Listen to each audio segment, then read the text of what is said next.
많은 분들이 이렇게 말합니다. 나이 들면 공기 좋은 시골로 가야지. 오늘은 인생의 황금기, 60세 이후의 새로운 시작에 대해 이야기하겠습니다. 많은 분들이 60세를 넘기면서 고민합니다. 자녀들이 독립하고 은퇴를 앞두고 혹은 은퇴 후 어디서 어떻게 살아야 할지 말입니다. 하지만 이것은 두려워할 일이 아닙니다. 오히려 인생에서 가장 자유롭고 의미 있는 시간을 맞이할 기회입니다. 60세가 넘어가면 우리가 사는 집은 단순히 잠을 자는 곳이 아닙니다. 그 집은 곧 나의 건강이고 나의 인간관계이며 내 인생의 마지막을 지켜주는 무대가 됩니다. 20대와 30대에는 집을 선택할 때 기준이 달랐습니다. 직장과 가까운 곳, 아이들 학교와 가까운 곳, 혹은 교통이 편리한 곳을 우선으로 했습니다. 그러나 이제는 달라졌습니다. 60세 이후의 집은 나의 생명과 존엄을 지켜줄 가장 큰 조건이 됩니다. 혹시 이런 생각을 해본 적 있으신가요? 나이 들어도 이 집에서 끝까지 살아야지. 추억이 많으니 떠나고 싶지 않다. 물론 그 마음 이해합니다. 하지만 문제는 추억은 나를 지켜주지 못한다는 것입니다. 오히려 불편한 집은 내 몸과 마음을 점점 갉아먹고 고립과 외로움을 더 깊게 만들 수 있습니다. 추억보다 중요한 건 남은 날들을 편안히 살아낼 수 있는 조건입니다. 이 영상을 끝까지 보시면 알게 되실 겁니다. 구독과 좋아요도 함께 해주세요. 60세 이후 이사해야 한다면 반드시 이런 곳으로 가야 하는 이유, 집을 고를 때 절대로 놓치면 안 되는 5가지 조건, 그리고 많은 분들이 흔히 하는 치명적인 실수까지. 단 한 번의 이사가 앞으로의 20년을 불편과 고립의 시간으로 만들지, 아니면 안전하고 따뜻한 삶으로 만들지 결정하게 됩니다. 노년의 집은 땅값보다 삶값을 봐야 한다. 이제부터 이야기해 드리겠습니다. 60세가 넘었다면 반드시 이사해야 하는 그곳, 여러분의 마지막 무대를 바꿔줄 선택 말입니다. 젊을 때는 직장과 가까운 곳, 아이들 학교와 가까운 곳이 집을 선택하는 기준이었습니다. 60세 이후의 이주는 단순한 거주지 변경이 아닙니다. 인생의 새로운 패러다임을 만드는 일입니다. 집은 이제 사회와 연결될 수 있는 창구가 되어야 합니다. 외출하기 힘든 거리에 사는 집은 결국 고립을 부르게 되고, 병원이나 시장이 멀리 있는 집은 작은 병도 크게 만들 수 있습니다. 여러분, 한번 솔직하게 생각해 보세요. 지금 살고 있는 집을 언제, 어떤 기준으로 선택했습니까? 젊었을 때 우리가 집을 선택하는 기준은 분명했습니다. 하루 대부분을 보내는 직장과 가까운 곳을 우선으로 삼았고, 아이들을 키울 시기에는 아이들 학교와 가까운 곳이 가장 중요한 조건이 되었습니다. 또한 아이들이 잘 자랄 수 있도록 교육 환경이 좋은 곳을 찾는데 마음을 쏟았지요. 그리고 현실적으로는 언젠가 집값이 오를 것을 기대하며 투자 가치가 있는 곳을 선택하기도 했습니다. 맞죠? 이건 당연한 선택이었습니다. 그런데 문제는 여기서 시작됩니다. 나이를 먹으면 이 모든 기준이 완전히 무의미해집니다. 아니, 오히려 독이 될 수 있습니다. 왜일까요? 첫째, 직장은 이미 은퇴했거나 은퇴를 앞두고 있습니다. 둘째, 아이들은 이미 독립해서 따로 살고 있습니다. 셋째, 교육 환경은 더 이상 중요하지 않습니다. 기억하세요. 외출하기 힘든 거리에 사는 집은 결국 고립을 부르게 되고, 병원이나 시장이 멀리 있는 집은 작은 병도 크게 만들 수 있습니다. 나이를 먹으면 집은 편리함보다 생존 조건입니다. 이제 그 구체적인 조건들을 하나씩 살펴보겠습니다. 첫 번째 조건, 병원과 가까운 곳. 의학적으로 노년의 건강은 시간 싸움입니다. 골든타임을 놓치지 않는 것이 가장 중요하지요. 걸어서 갈 수 있는 거리에 내과나 약국이 있는 곳, 응급 상황에 바로 이송될 수 있는 종합병원 근처, 이것이 60세 이후 집을 고를 때 가장 먼저 봐야 할 조건입니다. 건강은 돈으로 살 수 없지만 병원과의 거리로 지킬 수 있다. 의학계에는 이런 말이 있습니다. 노년의 건강은 시간 싸움이다. 왜 그럴까요? 나이가 들수록 우리 몸은 예고 없이 응급 상황을 맞을 가능성이 높아집니다. 심근경색, 뇌졸중, 골절. 이런 상황에서 골든타임은 생과 사를 가릅니다. 경기도의 한 전원주택에 살던 75세 박 씨는 어느 날 밤 심한 가슴 통증을 느꼈습니다. 하지만 가장 가까운 종합병원까지는 40분 거리. 구급차를 불러도 도착하는 데만 20분이 걸렸습니다. 다행히 생명은 구했지만 만약 병원이 더 가까웠다면 훨씬 좋은 결과를 얻을 수 있었을 것입니다. 반면 종합병원 근처 아파트에 사는 같은 나이의 이 씨는 비슷한 증상으로 5분 만에 응급실에 도착해 완벽한 치료를 받을 수 있었습니다. 이 두 사례의 차이점은 무엇일까요? 바로 집의 위치입니다. 그렇다면 구체적으로 어떤 기준을 적용해야 할까요? 첫째, 걸어서 갈 수 있는 거리에 내과나 약국이 있어야 합니다. 나이가 들면 작은 감기, 소화불량, 혈압 체크 같은 일상적인 의료 서비스가 자주 이를 위해 매번 차를 타고 멀리 나가야 한다면 결국 병을 키우게 됩니다. 둘째, 응급 상황에 바로 이송될 수 있는 종합병원이 근처에 있어야 합니다. 여기서 근처란 구급차로 15분 이내, 가능하면 10분 이내를 의미합니다. 셋째, 여러 진료과가 있는 병원이면 더욱 좋습니다. 노년에는 여러 질병을 동시에 관리해야 하는 경우가 많기 때문입니다. 기억하십시오. 건강은 돈으로 살 수 없지만 병원과의 거리로 지킬 수 있습니다. 하지만 병원만 가까우면 될까요? 아닙니다. 두 번째 중요한 조건이 있습니다. 두 번째 조건, 시장과 가까운 곳. 노년에는 식사가 곧 건강입니다. 하지만 차를 타고 멀리 나가야만 장을 볼 수 있다면 그 자체가 큰 부담이 됩니다. 작은 재래시장, 채소와 과일을 바로 살 수 있는 동네 슈퍼가 있는 곳. 이것이 삶의 질을 바꾸는 차이입니다. 노인의 밥상은 멀리서 오는 게 아니라 걸어서 사올 수 있는 데서 완성된다. 여러분, 혹시 이런 말을 들어보신 적이 있나요? 노인의 밥상이 곧 약상이다. 이 말은 단순한 격언이 아닙니다. 의학적으로 증명된 사실입니다. 60세 이후의 영양 상태는 면역력, 근육량, 인지 능력과 직결됩니다. 그런데 문제는 이겁니다. 좋은 음식을 먹어야 한다는 건 누구나 아는데 정작 그 재료를 구하기가 어렵다는 점입니다. 생각해 보세요. 70세가 넘어서 차를 타고 대형마트까지 가서 일주일치 장을 보는 게 얼마나 부담스러운 일인지를. 특히나 신선한 채소와 과일은 자주 사야 하는데 매번 먼 거리를 가야 한다면 결국 인스턴트 식품, 냉동식품에 의존하게 됩니다.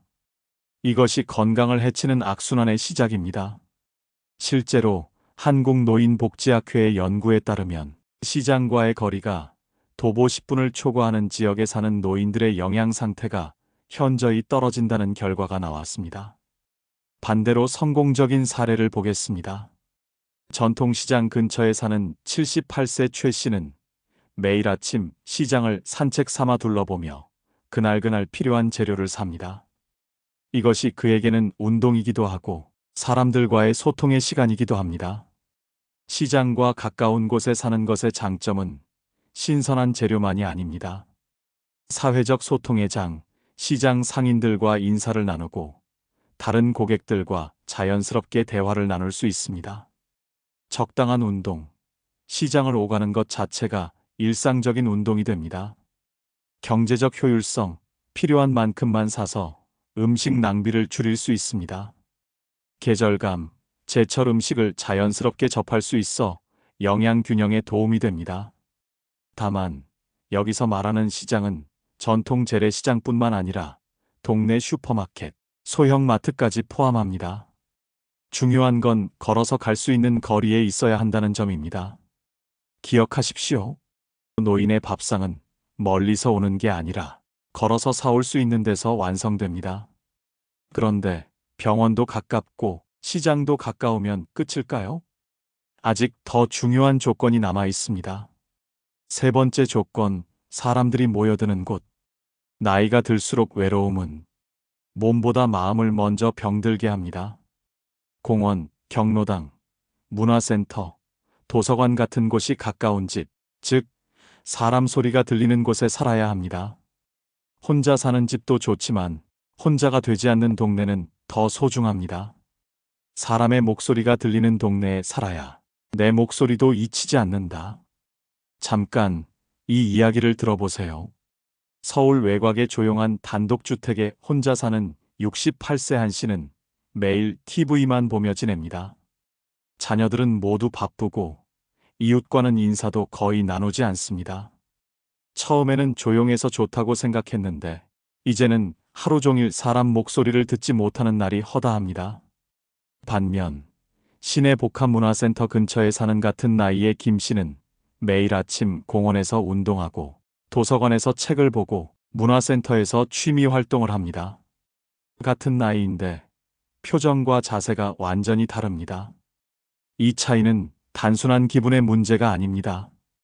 의학적으로 사회적 고립은 치매 발병률을 2.3배 높이고 우울증 발병률을 3.7배 높인다는 연구 결과가 있습니다. 더 놀라운 건 사회적 고립이 흡연이나 비만보다 사망률에 더 큰 영향을 미친다는 하버드 대학의 연구 결과입니다. 즉, 외로움이 담배보다 더 해롭다는 뜻입니다. 그렇다면 어떤 곳이 사람들이 모여드는 곳일까요? 나이가 들수록 우리에게 필요한 공간은 단순한 집안이 아닙니다. 집 밖으로 조금만 걸어나가도 만날 수 있는 삶의 활기를 불어넣어주는 장소들이지요. 아침 햇살이 비치는 공원을 거닐며 운동기구에 몸을 맡기다 보면 옆에서 운동하는 이웃과 자연스럽게 눈인사를 나누게 됩니다. 가벼운 안부 한마디에도 마음이 따뜻해지고 계절이 바뀔 때마다 달라지는 나무와 꽃들을 바라보며 정신마저 맑아지는 것을 느낄 수 있습니다. 이런 순간들이 하루를 살아가는 힘이 됩니다. 또 다른 소중한 공간은 경로당이나 노인복지관입니다. 그곳에서는 같은 세대, 같은 고민을 가진 사람들이 모여 서로의 이야기를 나누고 함께 웃으며 시간을 보냅니다. 다양한 프로그램 속에서 배우고 즐길 수 있으며 혹시 어려움이 닥쳤을 때는 언제든 도움을 청할 수 있는 든든한 사람들을 만날 수 있습니다. 고립이 아닌 연결, 그것이 노년의 삶을 지켜주는 힘이지요. 새로운 취미와 배움의 기회가 열려있는 문화센터나 평생학습관 역시 빼놓을 수 없습니다. 여기서는 그림을 배우고 악기를 다루고 새로운 기술을 익히며 뒤늦게 발견하는 나의 또 다른 가능성과 마주할 수 있습니다. 더불어 다양한 연령대의 사람들과 교류하며 세상과의 거리를 좁힐 수 있습니다. 무엇보다 꾸준히 배우고 도전하는 과정은 뇌를 자극해 치매 예방에도 큰 도움이 됩니다. 배움은 젊음을 이어주는 또 다른 이름입니다.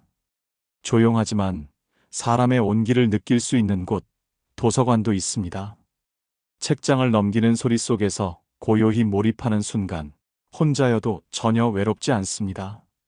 책을 통해 지적 자극을 얻고 삶을 바라보는 새로운 관점을 발견하게 되지요. 또한 도서관은 단순히 책을 읽는 곳을 넘어 강연과 문화 프로그램을 통해 새로운 경험을 선물하는 공간이기도 합니다. 그리고 종교시설은 마음의 안식처가 되어줍니다. 정기적으로 모여 함께 기도하고 예배하는 시간은 삶에 지친 마음을 달래주고 혼자가 아니라는 든든한 공동체 의식을 심어줍니다. 신앙을 넘어 사람들과 나누는 정이 노년의 외로움을 크게 덜어주지요. 이렇듯 집 근처에 어떤 공간이 있느냐는 60세 이후의 삶을 전혀 다르게 만듭니다. 걷는 길에 공원이 있고 손만 뻗으면 만날 수 있는 사람들이 있으며 마음을 열면 함께 배울 수 있는 공간이 가까이에 있다면 그 자체가 곧 삶의 질이 됩니다. 여기서 중요한 건 사람 소리가 들리는 곳에 살아야 한다는 점입니다. 혼자 사는 집도 좋지만 혼자가 되지 않는 동네는 더 소중합니다. 제가 직접 만난 85세 이 씨는 이렇게 말씀하셨습니다. 아파트 베란다에서 아이들 뛰노는 소리가 들리고 아래층에서 TV 소리가 새어나오는 게 이렇게 고마울 줄 몰랐다. 이 소리들이 내가 세상과 연결되어 있다는 걸 느끼게 해준다. 사람의 목소리가 들리는 동네에 살아야 내 목소리도 잊히지 않습니다. 하지만 여기까지만으로는 부족합니다. 네 번째 조건이 이 모든 것을 연결하는 핵심 고리가 됩니다. 네 번째 조건, 교통이 편리한 곳. 자식이나 지인이 찾아올 수 있는 곳, 내가 버스를 타고도 어디든 쉽게 갈 수 있는 곳. 이 조건이 없으면 점점 방문객이 줄고 나는 점점 세상에서 멀어지게 됩니다. 교통이 막힌 집은 결국 내 인생의 문도 닫아버린다. 여러분, 상상해 보십시오. 자녀가 갑자기 병원에 입원했다는 연락을 받았는데 집에서 나가려면 먼저 마을버스를 30분 기다려야 하고 환승을 2번이나 해야 한다면, 또는 오랜만에 친구들과 만나자는 연락을 받았는데 나가기가 너무 복잡해서 결국 다음에 라고 말하게 된다면, 교통이 불편하다는 것은 단순히 이동이 어렵다는 것이 아닙니다. 그것은 점진적인 고립을 의미합니다. 교통이 불편한 곳에 살면 처음에는 대수롭지 않게 여길 수 있습니다. 하지만 시간이 지나면서 작은 불편이 쌓여 삶의 질을 크게 떨어뜨리게 됩니다. 먼저 가장 크게 다가오는 것은 방문객의 감소입니다. 멀리 돌아와야 하거나 대중교통이 불편하다면 자녀들이나 친구들이 찾아오는 횟수가 점점 줄어듭니다. 다음에 가야지라는 말이 습관이 되고 결국 만남의 빈도는 줄어들 수밖에 없습니다. 혼자가 되는 시간이 늘어나며 외로움은 더 깊어지게 되지요. 또 하나는 외출 기회의 감소입니다. 영화나 연극 같은 문화생활, 동호회 모임이나 지역사회 활동도 교통이 불편하면 가는 길부터가 큰 부담이 됩니다. 그러다 보니 나도 모르게 집 안에만 머무르게 되고 세상과의 연결은 점점 끊어져 갑니다. 더 심각한 문제는 응급상황 대처의 어려움입니다. 갑자기 몸이 아프거나 사고가 났을 때 빠르게 병원으로 이동할 수 없다면 작은 위기조차 치명적인 상황으로 번질 수 있습니다. 교통이 불편하다는 사실이 결국 생명과 직결되는 문제로 다가올 수 있는 것입니다. 마지막으로, 이런 불편은 심리적인 위축을 가져옵니다. 어차피 나가기 힘드니까라는 생각이 습관이 되어 도전하지 않고 움직이지 않고 스스로를 점점 더 가둬버리게 됩니다. 그리고 그 위축은 마음의 활력을 빼앗아 노년의 삶을 더욱 고독하게 만듭니다. 교통이 불편한 곳에 산다는 것은 단순한 이동의 문제가 아닙니다. 그것은 곧 관계의 단절이고 삶의 기회 상실이며 나아가 건강과 안전을 위협하는 중요한 문제입니다. 5번째 조건, 안전하고 낯설지 않은 곳. 나이 들면 안전은 무엇보다 중요합니다. 가파른 언덕길, 엘리베이터 없는 빌라, 밤이면 적막한 골목은 위험을 불러옵니다. 그러니 편안히 걸을 수 있고 밤에도 불빛이 있는 동네로 가야 합니다. 노인의 안전은 곧 존엄이다. 여러분, 젊었을 때는 밤 12시에 혼자 걸어다녀도 별로 무섭지 않았던 길이 70세가 되면 오후 6시에도 무섭게 느껴진다는 사실을 아시나요? 이것은 단순한 기분의 변화가 아닙니다. 실제로 균형 감각, 시력, 청력, 반응 속도가 떨어지면서 안전에 대한 위험도가 높아지기 때문입니다. 국내에서 65세 이상 노인들의 사고를 살펴보면 놀라울 정도로 많은 사고가 사실 우리 집 가까이에서 일어납니다. 통계에 따르면 낙상 사고의 60%가 집 주변에서 발생한다고 합니다. 집 안은 안전하다고 믿기 쉽지만 실제로는 현관 앞 작은 턱, 미끄러운 마당, 조그마한 돌부리 하나가 큰 사고의 원인이 됩니다. 또한 계단이나 경사로에서의 사고가 전체의 40%를 차지합니다. 한두 칸 오르내리는 계단, 잠깐만 방심해도 발이 미끄러지고 작은 경사로에서 균형을 잃어 크게 다치는 경우가 흔합니다. 우리가 매일 지나치는 길이 사실은 가장 위험한 장소일 수 있는 것이죠. 더욱 주의해야 할 점은 시간대입니다. 통계에 따르면 밤 시간대의 사고율은 낮보다 무려 3.2배나 높습니다. 어두운 길, 불빛이 적은 골목, 그리고 집 안에서도 불을 켜지 않고 이동하다가 넘어지는 경우가 많습니다. 작은 조명 하나가 생명을 지킬 수도 있다는 사실을 잊지 말아야 합니다. 이처럼 노년의 사고는 멀리서 오는 것이 아닙니다. 집 주변 매일 오르내리는 계단, 그리고 어두운 밤길에서 가장 많이 찾아옵니다. 따라서 집을 선택할 때 안전한 환경은 무엇보다도 최우선으로 고려해야 할 조건이 됩니다.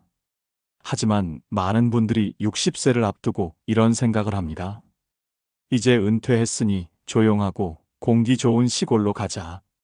도시는 너무 복잡하고 시끄러우니까 전원주택에서 여생을 보내자. 자연과 함께 건강하게 살자. 이런 생각 충분히 이해합니다. 평생 도시의 소음과 공해에 시달리며 살았으니 조용한 곳에서 쉬고 싶은 마음 당연합니다. 하지만 현실은 생각과 다릅니다. 실제로 전원 생활의 꿈을 품고 시골로 간 많은 분들이 몇 년 후 다시 도시로 돌아오는 경우가 급증하고 있습니다. 이사라는 두려움을 넘어서 나이가 들어 이사를 결심하는 건 사실 쉽지 않은 일입니다. 하지만 한 번만 생각해 보십시오. 내 남은 20년, 30년을 불편하고 위험한 집에서 살 것인가, 아니면 안전하고 따뜻한 곳에서 살 것인가. 집은 추억을 담는 그릇이 아니라 앞날을 지켜주는 방패다. 그래, 이사해야 한다는 건 알겠어. 하지만 아마 지금 이런 생각들이 드실 겁니다. 60세가 넘어서 이사라니 너무 힘들지 않을까? 평생 살던 집에 정이 들었는데, 이사 비용도 만만치 않을 텐데, 새로운 동네에 적응할 수 있을까? 이런 걱정 당연합니다. 이사는 젊은 사람에게도 큰 스트레스인데, 나이 들어서 하는 이사는 더욱 부담스럽게 느껴질 수 있습니다. 나이 들어 이사해야 한다면 꼭 기억하세요. 집은 더 이상 투자 수단이 아니라 내 삶의 마지막 무대입니다. 그 무대가 외롭지 않고 위험하지 않으며 따뜻하게 나를 품어줄 수 있는 곳. 그곳이 바로 우리가 나이 들어 가야 할 집입니다. 집을 잘 고르는 것이 노년을 잘 사는 것이다. 상상해 보십시오. 5년 후 여러분이 새로운 집에서 건강하고 활기차게 지내는 모습을, 걸어서 병원에 가 정기검진을 받고 시장에서 신선한 재료로 장을 보고 문화센터에서 새로운 취미를 배우고 공원에서 이웃들과 인사를 나누는 모습을, 그리고 자녀들이 부담 없이 자주 찾아와서 함께 시간을 보내고 응급 상황에도 당황하지 않고 신속하게 대처할 수 있는 모습을, 반대로 지금 아무것도 하지 않는다면 어떻게 될까요? 10년 후 몸은 더 불편해지고 선택권은 더 줄어들고 고립감은 더 심해진 상황에서 어쩔 수 없이 서둘러 이사를 해야 할지도 모릅니다. 지금이 바로 선택의 순간입니다. 편안하고 안전한 노년을 선택할 것인가, 아니면 불편과 위험을 감수할 것인가. 여러분은 충분히 현명한 분들입니다. 이 내용을 혼자만 간직하지 마시고 주변의 동년배분들에게도 공유해 주십시오. 한 사람이라도 더 안전하고 행복한 노년을 보낼 수 있도록 도와주십시오. 여러분의 남은 인생이 지금까지보다 훨씬 더 건강하고 안전하고 행복하기를 진심으로 기원합니다. 오늘도 끝까지 함께 해주셔서 감사합니다. 집은 단순한 건물이 아니라 내 남은 날들을 품어주는 그릇이자 방패입니다. 여러분의 노년이 더 안전하고 더 따뜻하며 무엇보다 외롭지 않기를 진심으로 바랍니다. 이 영상이 작은 길잡이가 되길 바라며 구독과 좋아요 함께 해주세요. 저는 다음 시간에 또 좋은 이야기로 찾아뵙겠습니다. 별책룸이었습니다.